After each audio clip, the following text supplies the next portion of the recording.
Welcome to the special Friday recruiting show. I'm Thomas Frank Carr. Ryan Snyder here with me to preview the biggest weekend of the year so far. It's official visit weekend. Ryan, there's a whole bunch of stuff going on. You and Fitz have done a great job over at BlueWhiteIllustrated.com getting fans information early before it becomes public. So we know all the names coming up this weekend, but we're going to dive into some of the storylines around those names.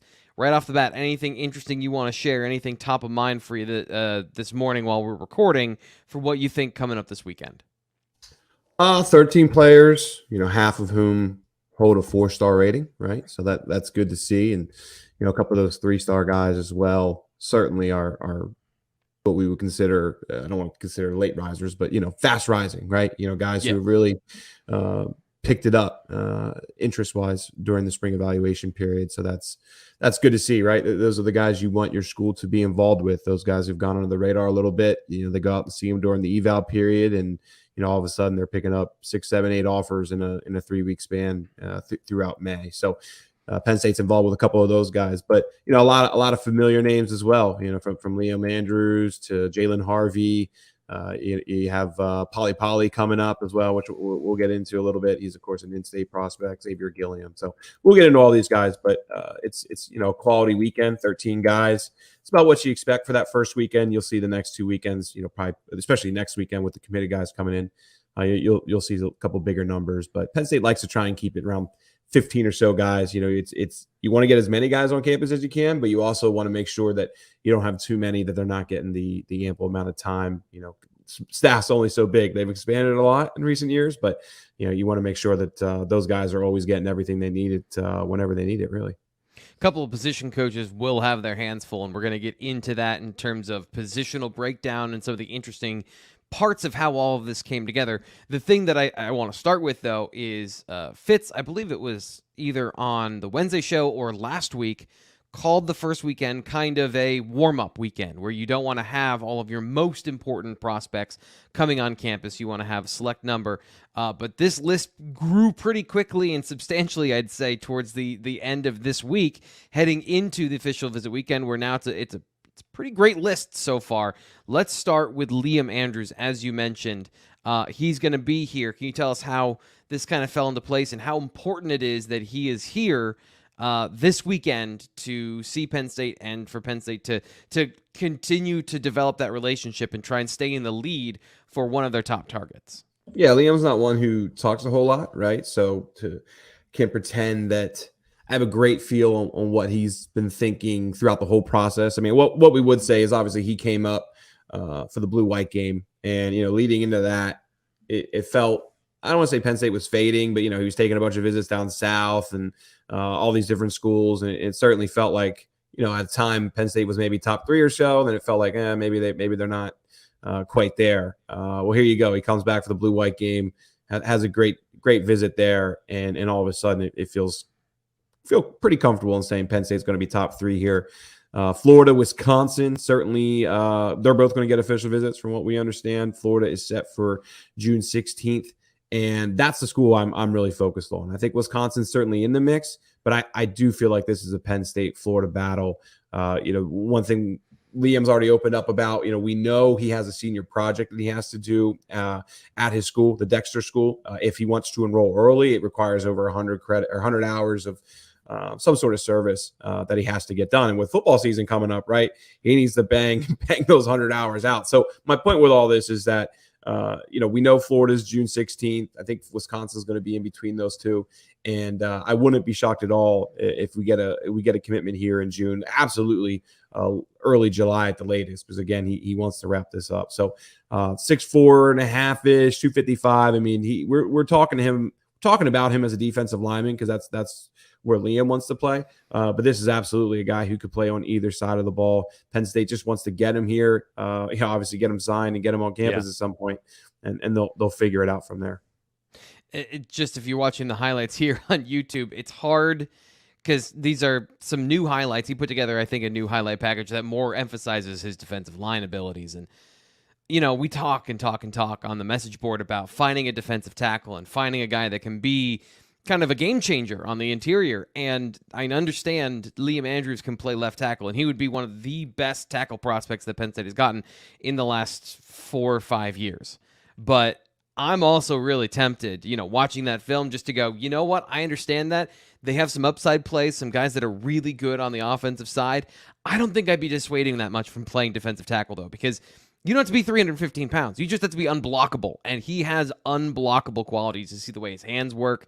You can see how quick he is, how violent he is. I think he would be a perfect fit in Manny Diaz's defense. I know you said that they're going to let him decide and get him on campus. Do you have any sort of feeling about how that positional breakdown would go in terms of maybe a larger percentage of staff wants one way or the other? Do you have any feel on that? No, not really. I mean, again, he wants to play defensive line. If he signs with Penn State, he's going to play defensive line to start out, and as long as he performs, he's going to be a defensive lineman. We talk all the time about we think the guy should be offense, but the kid wants to play defense, and we always are kind of projecting. I mean, let's look at Matthias Barnwell, for example, right? Yep. How many times do we think Matthias Barnwell's not going to be a tight end? Well, guess what? He's playing tight end, so right. So how things shape up in a year or two, we'll see.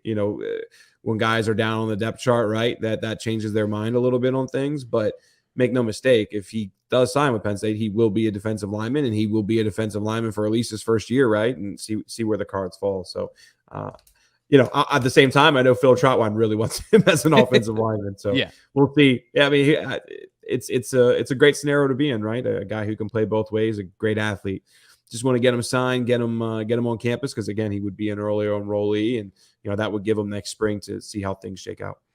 Hard to be one of the top offensive line prospects and a top defensive tackle prospect all at the same time. That takes a rare level of skill and athleticism. I think Fitz has been right on saying he's one of Penn State's top targets, because I think that not only the position ability, but just his superstar potential at multiple positions is huge for Penn State if they can land him. And it's going to be a big emphasis, obviously, this weekend with him on campus for an official visit. Before we get to the rest of the positions and names, let's tell you about today's sponsor, and that is My Perfect Franchise. If you watch our Monday live show, My Perfect Franchise is the sponsor of our recruiting content. We were off for Memorial Day, but we're back because official visits are here. So I'm here to tell you about MyPerfectFranchise.net and Andy Ludicky. He is the owner of MyPerfectFranchise.net, a franchise consultation company. So if you're ready to leave the corporate rat race for the American dream, maybe you want a side hustle, or maybe you want to look longer, build a legacy for your family, generational wealth, diversity, all those things you can achieve through having a steady income on the side of whatever you do, and this is a way you can do that. Check out My Perfect Franchise. Andy Ludicky is a franchise consultant with extensive experience placing people like you with a perfect franchise to manage. And that's the whole point right there. Placing you with the perfect franchise to manage. We got a chance to talk to him, when we started this partnership. And I'll be honest, I'm really skeptical of things like this, because this is it. You might be investing a large portion of your nest egg into an opportunity like this, and having it work out is incredibly important. And Andy is very confident in his placement rate, his success rate, and his hit rate. He's going to find everything that matches your financial level, your expertise, and your passion, because you're going to work harder at things you're passionate about, and he gets into all of that stuff. You can get a consultation with him. His services are 100% free. He's here to help if you have any questions about business ownership. Check out Blue White Illustrated on the message board, where you can talk to him there, or email Andy at myperfectfranchise.net. You can also check out his phone number here if you're watching on the YouTube channel, 404-973-9901. Thanks again to Andy and My Perfect Franchise for sponsoring the BWI Live show, and of course any recruiting content we have here on YouTube.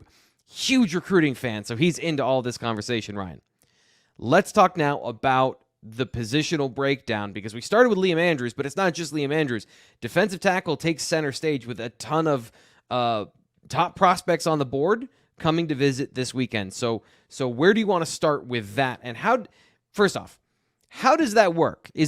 How do you get multiple guys maybe vying for the same spot in the same building at the same time, talking and being together? And is it more about kind of collaboration of, hey, all we can do to work together? That just seems very interesting to me. So let's discuss the defensive tackle position wherever you want to start.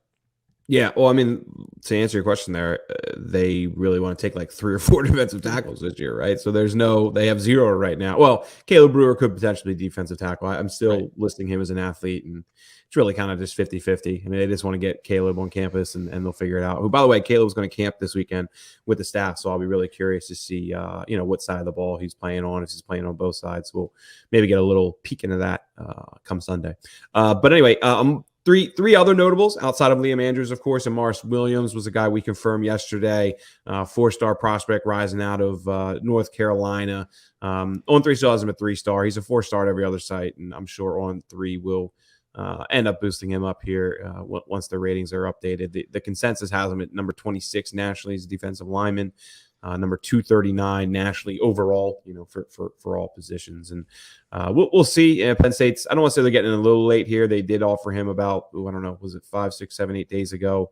Or no, excuse me, a little longer than that. I'm mixing him up with somebody else. But right now, this kind of looks like Florida's the team to beat in this recruitment with Tennessee also firmly in there. Tennessee just hosted him for an unofficial visit last weekend. And, they're expected to get him back. So this looks like Florida, Tennessee, probably the 2 favorites, with Penn State, still very much in the mix. I mean, Penn State is probably sitting 3rd right now, and this will be his first time coming up to Happy Valley. So, you never know what to expect when a guy hasn't been here, right? They might come here and absolutely fall in love with it. So, Nittany Lions, certainly in the mix here, but we'll just have to get a better feel for the situation when he leaves campus. The other 2, David Poly, of course, from Hempfield, and Xavier Gilliam out of Maryland, Wild Lake High School.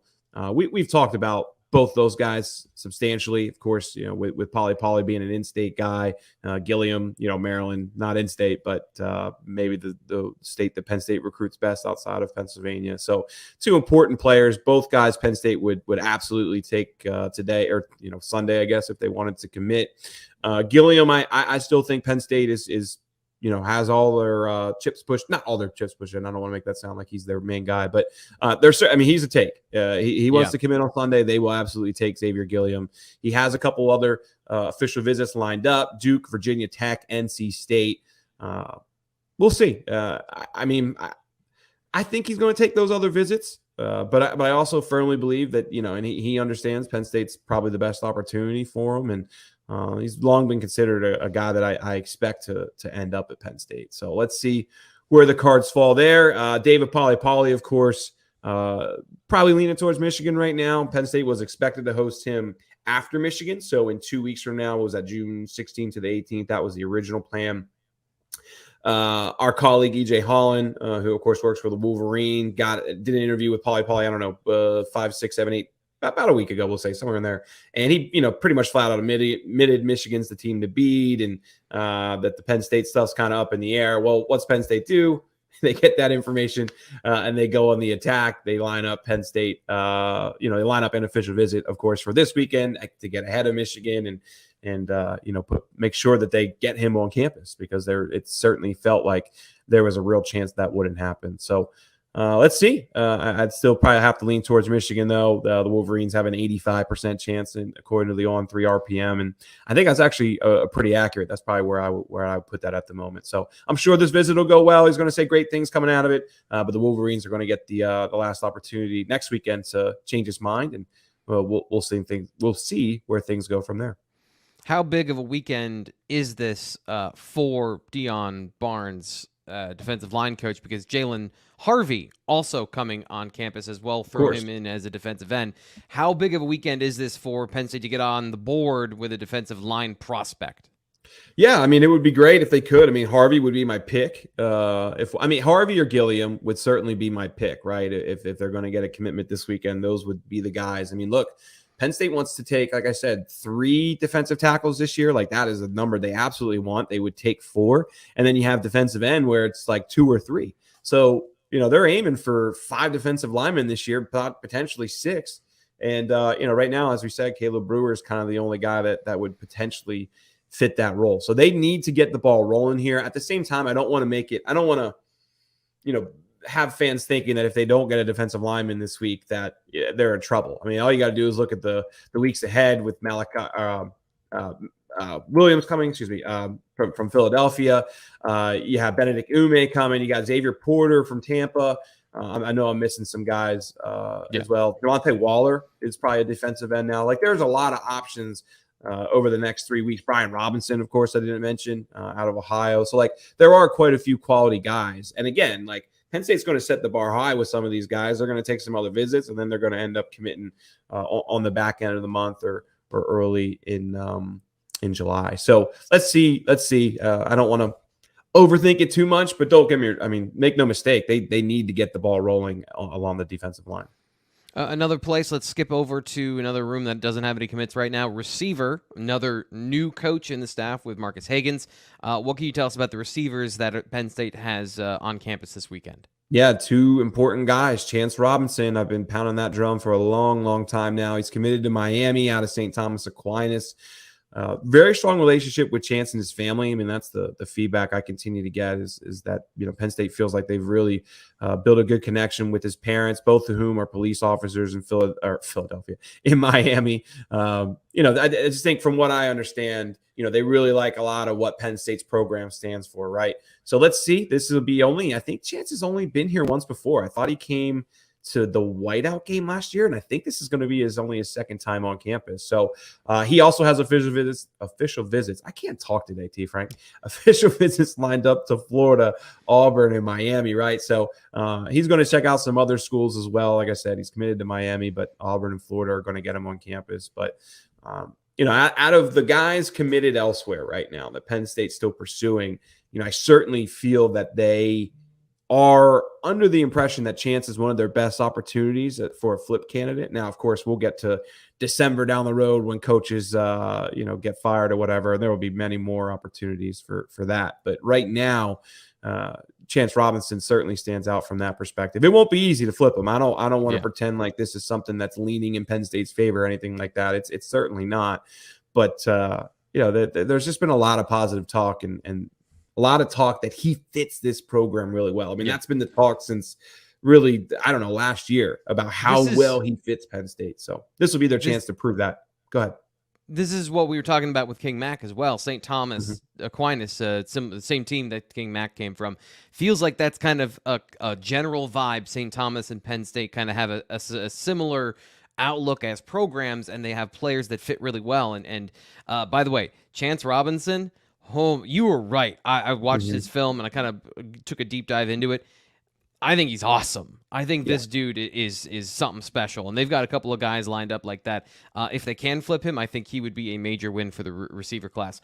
Who else are we looking at this weekend? Yeah, just Jalen Hornsby then. Those are the two wide receivers this weekend. Of course, news came out about, 10 days ago or so that Jalen Hornsby is transferring from Camden High School to Winslow Township. Why is Winslow Township significant? Of course, that's where Bill Belton coaches. Christian Hackenberg is the offensive coordinator. So that's got to end up being a win for Penn State down the road. We know he's going to take an official visit to Texas A&M and Syracuse. Syracuse will be next weekend. A&M will be the weekend after that. I feel like this is a recruitment Penn State can absolutely win. At the same time, I look at Nick Marsh, I look at Chance Robinson. Those guys feel like they're in probably a different tier at the moment. Maybe one or two other guys are in there, but right now, certainly those two guys are the ones that are, they're going all out for, right? And not saying they're not pushing for Hornsby. Like, if Hornsby wants to come in on Sunday, they will. I just get the impression of how I'm just trying to, I guess, push how important Marsh and Robinson are to the staff. But I mean, again, this is another position that needs a handful of guys, and that this was, I think they were aiming for about at least 3 wide receivers to start the year with this class, and right now they have nothing at the moment. So we'll see. But again, like other positions, or just like defensive line, there's a lot of quality guys. Marsh, of course, comes next weekend. You got Josiah Brown, who I think they're trending well with. So no matter what happens this weekend, there are quite a few quality guys that Penn State's in a good position with coming in the coming weeks.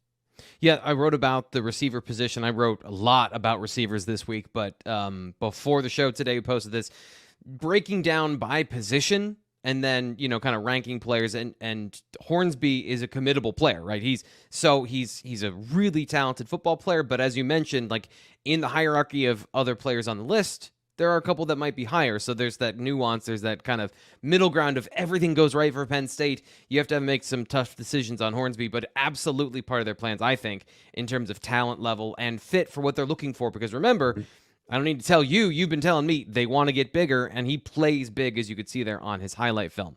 So defensive tackle, wide receiver, two important positions this weekend. But offensive line, despite the fact that they're already doing a really great job in terms of how many players they have committed and the talent level and potential, greatness of some of those players, still more offensive linemen coming on. So what can you tell us about the offensive line group this weekend? Yeah, two Florida guys, Derek Plaz, I believe it is. I haven't talked to Derek before, but Derek Plaz, we'll call him. Penn State offered, I don't know, was that? I think it was earlier this month that he picked up an offer. So quick turnaround here to get him on campus. 6'5", 280. Seems to be a true tackle prospect.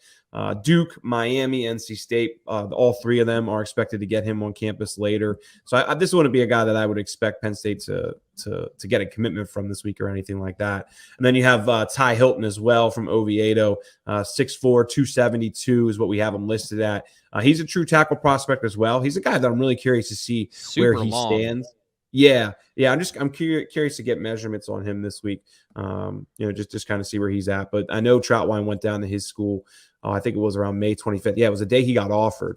And just really, really impressed with what he saw from him physically. Of course, it's the evaluation period, so he's able to kind of get to see him up close there. So another guy that I think Florida's probably trending with as well. He's got OVs to Florida State and Miami. Florida does feel like the favorite with Hilton. But, I mean, to me, these we call them reconnaissance missions, right? Get them on campus for the first time, see how they mesh with the staff, get to know their families and things like that. That's the most important thing, for both these guys who haven't been here, is really just kind of seeing how they vibe with everybody around the program. But both players that Troutwine's really excited with. Of course, they have 4 linemen committed. They'd love to get 2 more quality tackles if they can. Again, they got 8 players on their roster right now who are entering their 4th year eligibility or more. So Penn State always knew coming in this year they'd have to stack up on linemen, and they've done a great job with that so far. And Troutwine's trying to find 2 more guys here that kind of got under the radar a little bit, but man, when you get to see them up close during that eval period, they really shoot up of course they'll shoot up probably in the ratings, but shooting up recruiting boards most importantly.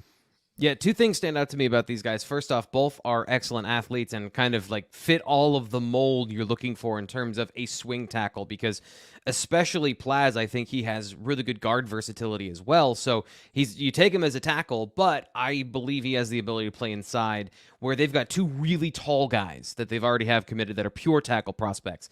Both these guys, I do think, despite the fact that they can play tackle, have the length and athleticism to do it, can also flip inside. They're not so tall and they're not so long that they would have a disadvantage of being on the interior. So they fit that situation really well and can complement the class. But you got to find out, as you said, all the other information about them.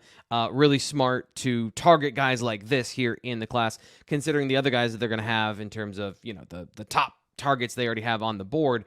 This all makes sense. I'm impressed by Phil Troutwine's ability to find these guys and find, players that don't have a ton of flaws or holes in their game that were from an athletic standpoint, and that he can develop, because that's the other half of this. Both of these guys, a little bit raw, super talented, and both looking for development. And both of them mentioned this in articles. This is something I talked about on the message board the other day. Not that everyone in the world knows about Phil Troutwine, but I feel like Penn State fans have a good understanding of he's a developer of talent. He's growing this reputation. Just one small nugget of evidence that sort of mentality is spreading, where other people and other important prospects are viewing him in a similar way. So I think that's a huge positive for Penn State as well, if all of the great recruits didn't give you that information already. Last thing I want to get to, and that is the secondary. You're going to have to fill me in on some of this stuff, where there's some new names here, including a JUCO player. So tell me about Sione Loea. Yeah, I'm kind of learning myself, if I'm being honest. Right. I think the main thing here is look at Penn State's scholarship roster, right? They have a big kind of gap here. They got a bunch of quality young guys, the fact that Kalen King's probably going to go pro this year. You got Daquan Hardy leaving. Who am I missing? Johnny Dixon's probably done. Yep. Like they need to get some guys with these scholarships they have available who have a little bit of experience, and he's certainly moving up the board. This is again another kind of recon mission, though. They want to see how he fits. He's never been here before, anything like that. So let's get a better feel for that. But 6'3", 165, right? Certainly has the size there. Yeah. Had a good senior season, good freshman season out there. I think it's San Mateo College, Yes. which is out in California. So I'll be honest, I gotta learn more on myself. Fitz was been kind of following this recruitment a little more than I have, but from a size perspective, it checks out. We know Terry Smith really likes the way he moves and all that kind of stuff. But again, this is going to be one of those guys where Sunday, Monday, Tuesday, certainly by Monday on the recap show, I can probably give you a little bit of a better feel for where he's at on Penn State's board. Yeah, 6'4", super long. I mean, this makes sense considering some of the body types they've had recently. He has that Joey Porter Jr. size, but the thing I'm just looking at it right here is like, how fast is he? Does that matter when you have that length and you can be that physical? Because you can see him in all of those situations in press man coverage. Fits this defense and defensive style pretty well. But then it just becomes, as you said, fit, measurables. A lot of these guys here are not like fully known prospects, and that'll be something to monitor coming out of this. Last guy, though, I think in terms of your ability to talk to him has been a bit of a mystery, but in terms of where he fits in the picture, safety DeJuan Lane is where we're going to end the show today. How important is he to Anthony Poindexter at that safety position? Yeah, I mean, I would have him as number one as for Dex's safety board. There's a couple quality guys, Torrey and Kaj Sanders, Jalen McClain, a couple others, but I think Lane. Yeah, I remember having a talk with Dex one time, and that was I forget who it was about. It was about one of the current players and how long he is and all that stuff. And Dex always raised. He's like, man, look at me. I'm a long safety. I'm a tall safety. And then I do a terrible Dex voice. He's like, I love big safeties, man. Like, so I just always have that in my head when we see someone like DeJuan Lane, who's 6'2", almost pushing 6'3", of like, oh man, this guy looks like a linebacker. Then I have that Dex voice in my head about how he loves long safeties. I always just kind of remind myself of that. So certainly a safety, certainly a guy who moves well. DeJuan is not into the media scene. I don't know, man. I don't know. I think I maybe did one interview with him, which was, I don't know, who knows how long ago now. But I think the key thing is, he did tell us in just short Twitter conversations that Penn State is his only official visit. I'm pretty sure it is still his only official visit. And that says a lot, right? When nothing else is set. I mean, all you got to do is look at his offer list too. I don't know where Georgia and some of those, Notre Dame, those elite programs stand with him as far as their safety boards and whatnot. But I mean, when you got North Carolina, South Carolina, Oklahoma, Wake Forest, Florida, Michigan, Tennessee, A&M. I mean, I can go on and on. Some of these schools absolutely have to be pushing for him to get an official visit. And again, as of, I don't know, a handful of days ago, Penn State was still the only one he has set. So that's a great sign for Penn State. Certainly someone that I don't want to say would be on commitment watch, but when you add everything up, and certainly everyone in last year we speak with seems to feel pretty good about this situation. He could be a potential dark horse for commitment this weekend. So keep an eye on that. And who else? Did we not mention someone? I'm trying to think. Chris Cole. Chris Cole is the only guy we didn't really get into as far as guys that are obviously important and near the top of a board. For sure. I mean, look, they need an athletic linebacker. By the way, Kari Jackson's on campus this weekend too. He's the lone commitment coming. I don't want to do this pod and not mention Kari, of course, who's been a loyal commitment for a long time and somebody Penn State's very high on. Which, by the way, I'm rambling now, but Anthony Speca is going to be here this weekend too, up at camp. So both Penn State's middle linebackers will be here at some point this weekend. But anyway, for that outside linebacker, they're going to take a third. They want an athletic guy. It's going to be Chris Cole or Elijah Newby from everything, we've gathered so far. Both of them are pretty high on Penn State. I could see either of them committing. I would lean towards Elijah as the one who seems higher on Penn State at the moment. And look, Chris Cole has some great visits lined up. Notre Dame, Miami, Georgia, right? I mean, all quality schools right there. So let's see where things play out. So the interview he gave me at the Under Armour camp was Georgia's Georgia, man. Like, how can you not be fascinated with Georgia? Yeah. So, look, I definitely left that with the impression that the Dogs are, the front runner here. And, hey, they've earned that, back-to-back national championships and what they've done over the last 4 or 5 years. So let's see where their linebacker board sits as well. That official visit isn't for another 2 weeks. But This is a very important visit for Penn State. Awesome athlete. We got to see him up close at Under Armour. And, the length is really impressive, especially for how well he moves. So this guy fits exactly what Manny Diaz and James Franklin, everybody wants as far as those rangy linebackers. They're just going to probably have to beat out Georgia to get him. I did a bit of advanced scouting on him. You can check it out at bluewhiteillustrated.com. I love his football skills, position versatility. He played, outside linebacker sort of thing, walked up as an actual linebacker, not as an edge rusher, but still played along the line of scrimmage as an outside linebacker in the run game. He's played off-ball linebacker, which I love watching actual translatable skills on field instead of having to watch a defensive end and squint and be like, does that work at off-ball linebacker? And then, of course, he plays safety for Selma High School. So he's got a ton of range, as you mentioned. But that top of that linebacker board, it's gonna be tight because those are two really good athletes, and I will be interested to see how that one plays out and how Penn State is able to make a determination between those two. Is it down to one or the other? I know that it's always there's always wiggle room, but with the way that they took linebackers last year, having two Mikes this year, do you think that they would take two outside linebackers again? Depends on when, we were talking about this on the board this week. I mean, look, this is still a class that I projected 78 or 70. I'm out of it today. I'm rusty. We haven't done a pod in 2 weeks. I'm out of it, man. Sound terrible. 28, not 78. I'll tell you what, there's a 78 class. I'm retiring. I'm not trying to follow 78 commitments, which would also result in you wouldn't have to do any recruiting stuff for about 3 years or so because they would have so many players they wouldn't have any room. Hopefully. Anyway, 28 is what I was going with that. So look, this class is about halfway done. And so if you get into a situation, right, where say Elijah Newby, who comes in a week or two, say he commits and Chris Cole wants to commit in the beginning of July and Penn State still hasn't passed that 20 commitment point.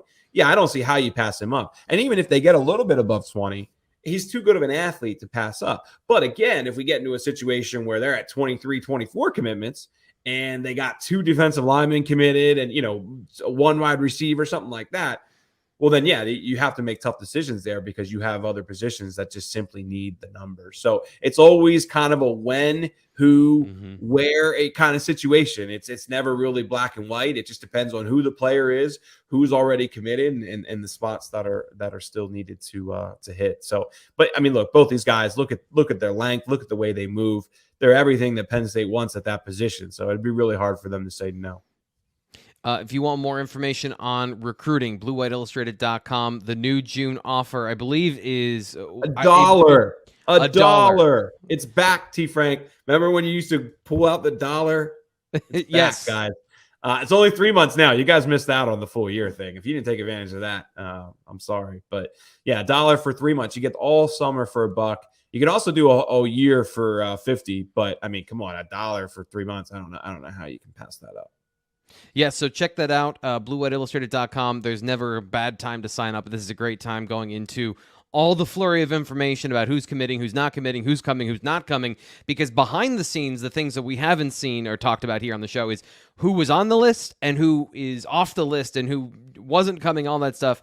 Ryan has been tracking all of that. bluewhiteillustrated.com is your way to do it. And as always, Ryan, we were going to do 20 minutes. We did 35 because we are exceptionally talkative people. I love having the conversation. Ask you why I haven't posted a story yet. I'm going to blame you, T. Frank. You always holding me. No, I'm kidding. I'm joking. Absolutely. Like, Absolutely. So sign up now. Subscribe here to bluewhiteillustrated.com on YouTube. And I apologize that we're not live today.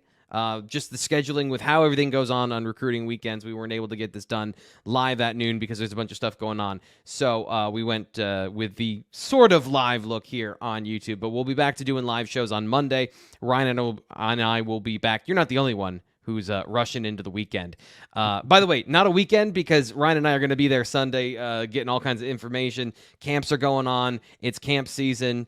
So we'll get all of that stuff in that information, bluewhiteillustrated.com. Again, I'm repeating myself, so we'll just get out of here. Talk to you again on Monday.